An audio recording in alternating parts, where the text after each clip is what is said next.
ডিসেম্বরের 31 উপলক্ষে প্রথম ধর্ষিতা হয়, উদ্বোধন হয়।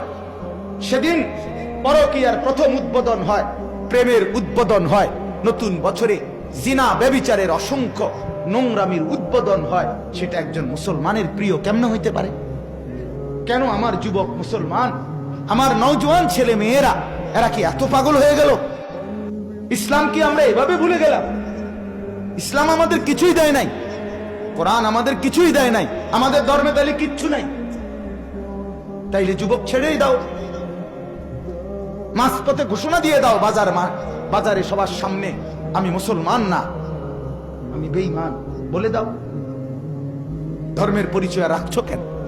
অতএব আমার অনুরোধ, এখানেও যারা যুবক ভাই আছেন, 31 নাইটের নামে, 31শে ডিসেম্বরের নামে এই মূর্তি পূজার, অসভ্যতার, নোংরামির কোন সংস্কৃতি আমাদের জীবনে যেন না আসে। বলেন ইনশাআল্লাহ।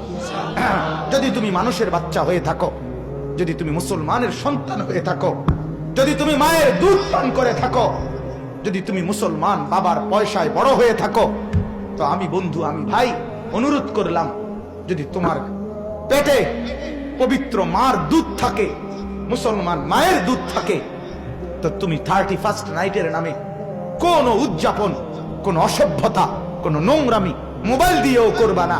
ছবি বিনিময় করে, ফুল বিনিময় করে, নোংরামি বিনিময় করে কোনো কিছু করবা না। বলো ইনশাআল্লাহ ভাই।